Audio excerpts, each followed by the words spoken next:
Hello नमस्कार मो नाम गोलापी यहीटा मोर चैनल यहीटा मोर प्रथम वीडियो आपण मानक स्वागत करुच्ची मो चैनल रे।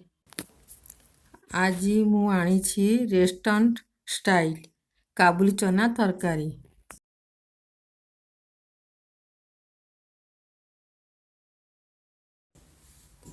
आलू 4-5टा ने कुकर रखिबो तो गोटे सीटी रे सीझेइबो। गोटे सीटी ने बंद कर दे कुकर। गोटे कप चना राति रे भेजे देइथिबो ताकू भी कुकर रे गोटे सीटी रे ओले दबो। एका संगरे भी आलू और चना को कुकर रे बाल के बेइबो। एटा को मु सीझेइ की त छाणी की रखीची ए भला फुली जाईची।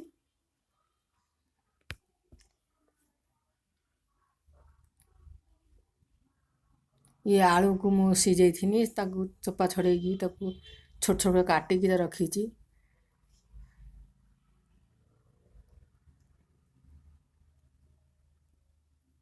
ये प्याज हाथ मेसिन ले मु तो कोरी की रखीची देखिबो हाथ मेसिन रे कोरीची मु।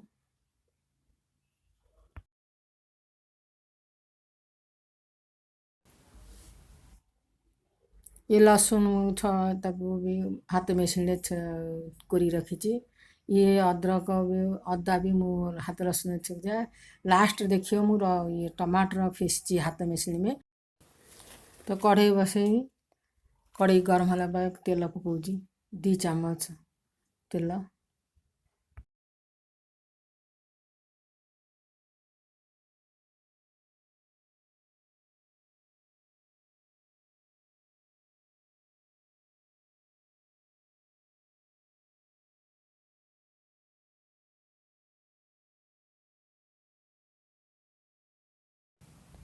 तेल गरम होची सुखा मसला देखौची।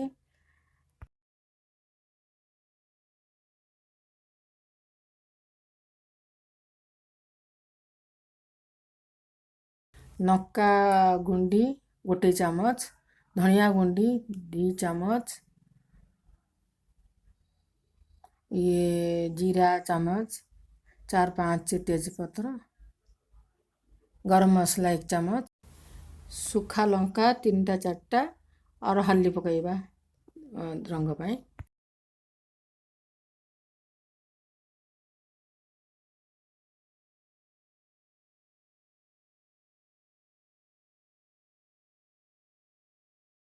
तेल गरम हेची आमे एबे जीरा पकाइबा।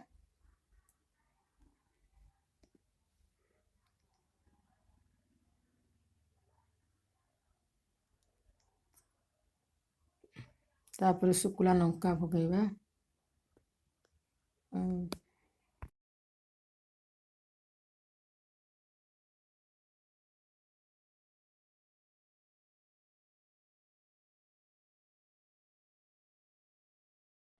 एबे अदा पकाइबा। अदा ब्राउन होला पर्यंत भाजिबा।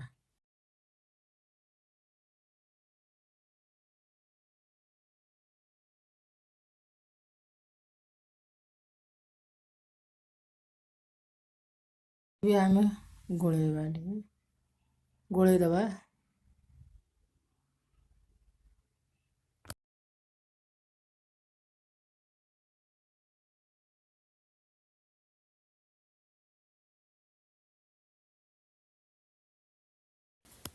ब्राउन हो जाइए एबे तेजपत्ता पत्र पकाइबा गोलैकी टिके गोलैबा टिके फिर हम प्याज पकाइबा।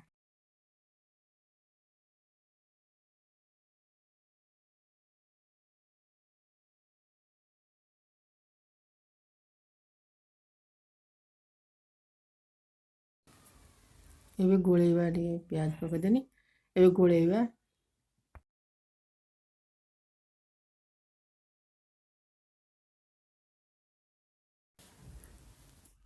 प्याज टिके ब्राउन हो गने आमे हल्दी पकाइबा। हल्दी पकाइकी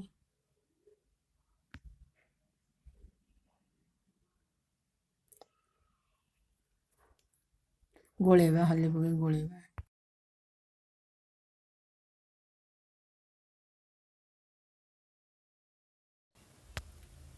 ଲୁଣ ପକାଇବା ସ୍ୱାଦ ଅନୁସାରେ, ତାପରେ ଗୋଳେଇ ଦେବା।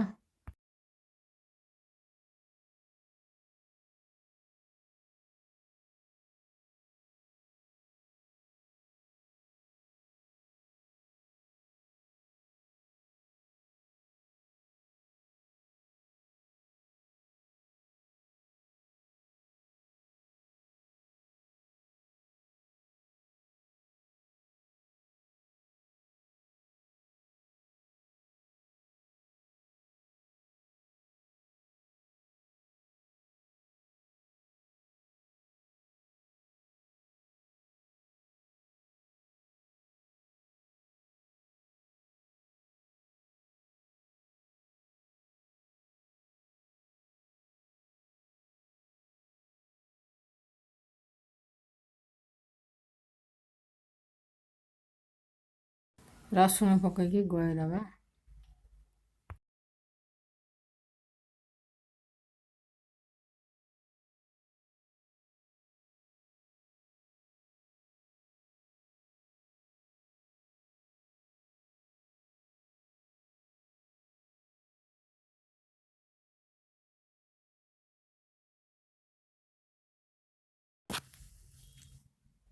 ଏବେ ଆମେ ଚଣା ପକାଇବା, ସୋଲା ପକାଇ ତାକୁ ଗୋଳେଇବା।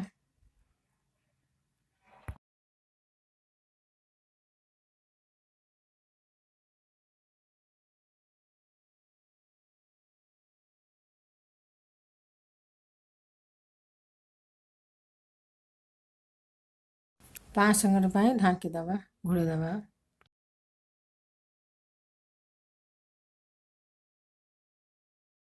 ଗୋଳେଇକି ଏ ମସଲା ପକାଇବା। ଏବେ ଲଙ୍କା ଗୁଣ୍ଡି ପକାଇବା, ମସଲା ପକାଇବା, ଧନିଆ ଗୁଣ୍ଡି, ତାପରେ ଗୋଳେଇବା ଆମେ।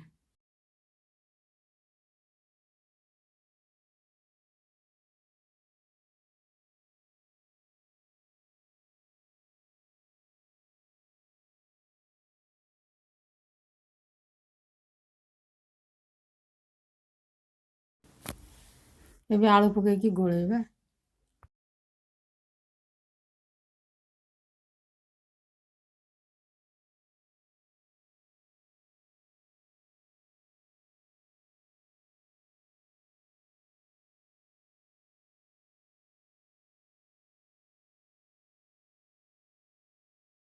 ଏମିତି ଓଲଟା କରିକି ଗୋଳେଇବ ଯେମିତି ଆଳୁ ଘାଣ୍ଟି ହେବନି।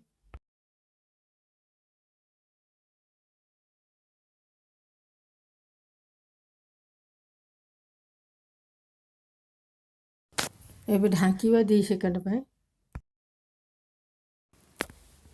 এইটা ଟମାଟର ମୁଁ ତ କରିମି, এইଟା ହେଉଛି ହାତ ମେସିନ୍, ୟା ଦେହରେ ମୁଁ ସବୁ କରିନି।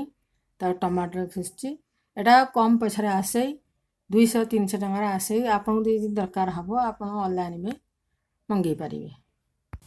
ଏ ବ୍ରେଡ଼ ଯେଉଁ ଆ ଭିତରେ ବ୍ରେଡ଼ ଅଛି ତାକୁ ଟିକେ ହାତ ଲଗାଇବନି, ଧ୍ୟାନ ରଖିବ। ଲାଇଟ୍ ନଥିଲେ ବି କାମ କରିପାରିବ ୟା ଦେହରେ।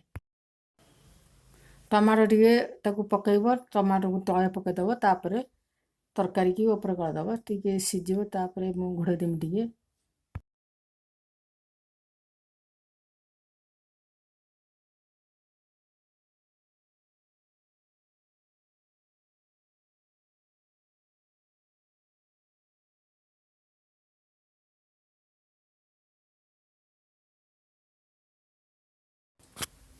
ଆକୁ ଢାଙ୍କି ଦେବ 5 ସେକେଣ୍ଡ ପାଇଁ।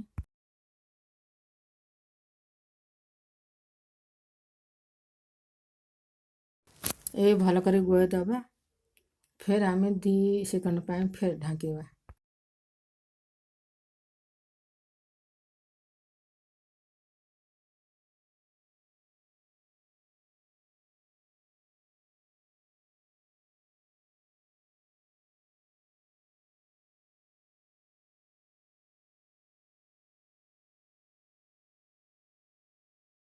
ଫେର ଆମେ ଭଲ କରି ଗୋଳେଇବା, ଭଲ କରି ଗୋଳେଇ ଦେଖିବା ତ ତରକାରୀ ସନ୍ତୁଳା ହେଇଗଲାଣି।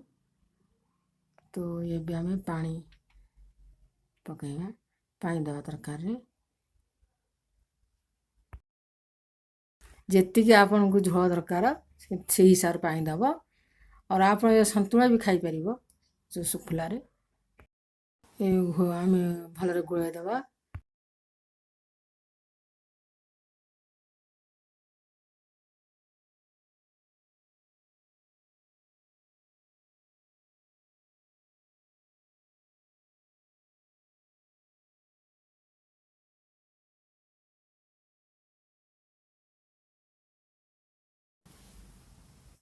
गरम मसला पकईकी तब भल गोल देकी फिर आम घोड़े ढांकीदेवा 5 मिनट। एबे आम गोलैकी देखिया मो तरकारी रेडी हो गला। आम बाहर करिकी अन्य जगार ताको आम सजेबा।